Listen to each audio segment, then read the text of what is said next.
Hi, lovely and darling viewers. It's Jen here at Check Her Joy, and this time I'm reviewing Dash and Lily's Book of Dares by Rachel Cohn and David Levithan. I actually listened to the audiobook for this, which is narrated by Ryan Gessel and Tara Sands.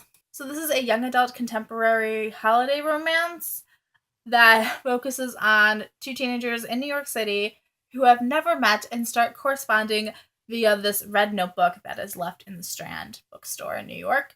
And they keep setting dares for each other that keeps pushing each other out of their own comfort zones, and they get to know each other a little bit better. And there's definitely some feels in it. It's a romance. It's cute and sweet, but at the same time, it's realistic and relatable, and it feels like actual teenagers. So this book is set up in alternating chapters. Half of them are written by Rachel Cohn as Lily, and half of them are written by David Levithan as Dash. And so we have two different voices, so it helps to distinguish these two different characters and really set their personalities. It is told from first person perspective, so we also do get a glimpse into what Dash and Lily are actually thinking and feeling and reacting to each of these dares, each of these situations, and everything else that is going around them. So the notebook is originally left in the Strand by Lily. It's actually kind of a dare set for her from her brother and her brother's boyfriend, who want her out of their hair during Christmas break. They're like, go find a boy. And this is their response. And so there are a set of instructions in there. Dash finds the notebook in his favorite section of the Strand, and he goes on the scavenger hunt throughout the Strand to find answers. And then he passes the notebook on so that it gets delivered to Lily. Lily then sends another set of instructions, and they keep passing the notebook back and forth with more and more dares in it, which start getting really entertaining and really interesting. It's kooky and quirky and fun, and they manage to kind of bring in all these other side characters as well. So we have Dash's best friend Boomer, who's well-meaning and overly enthusiastic and maybe not the brightest, but just means so well. And we have Lily's brother, who just wants to be left alone. And we have her great aunt, who is this fabulous New York socialite with like the amazing house, and all of her extended family, cousins and uncles, and everybody who just wants to help. She's got this large New York family, and she's very well known in her community. Her grandfather was definitely like a cornerstone of the community, and everybody knows and wants to protect Lily. So there are so many like vibrant side characters in this too. It's not just that Lily and Dash are so well developed, it's just that the entire city is. Like, all of New York feels alive, and like you could actually be there and you could actually know these characters. And they're diverse and crazy and interesting and very quirky. So much fun. Because this book is told from first person perspective, we really get inside Dash and Lily's thought processes. And it's not just about them trying to figure out what crazy dare they could set each other on next, but they're exploring, and they're both pretty introspective people, and they're thinking about this relationship and what they do know about the other person and what they don't know.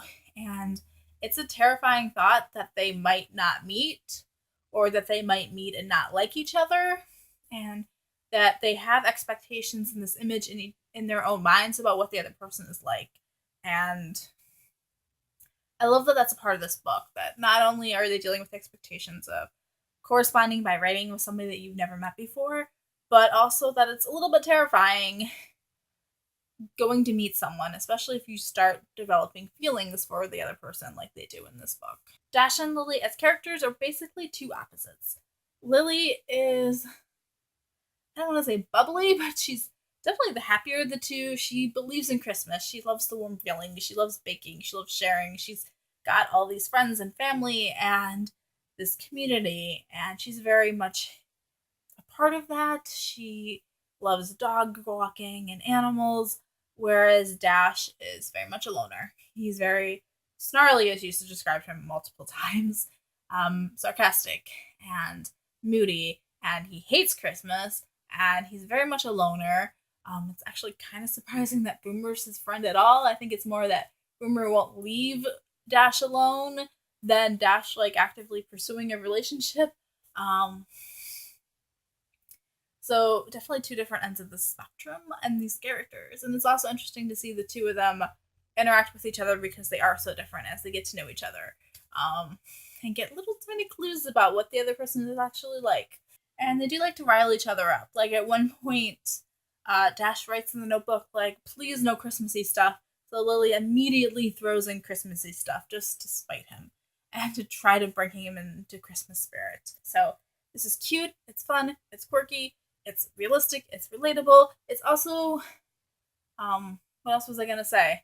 It's romantic and sweet, and it feels like Christmas, and it feels holiday-ish. It's set during their Christmas break, so a few days before Christmas to like right after New Year's. I really enjoyed this book. I gave it 4 stars. I am definitely ready to start the sequel and read. I think it's 12 Days of Dash and Lily is the next book. Um, there's a second one. I'm so excited for that. I wanted to film this review so I could get my thoughts on this out of the way so I could jump into book 2. I highly recommend this one as a good holiday read, especially if you love quirky, fun YA contemporary romances and Christmas. So let me know in the comments below if you have read Dash and Lily's Book of Dares, or what other fun holiday books do you enjoy. So peace out, I love you guys, and keep reading. Merry Christmas. Bye!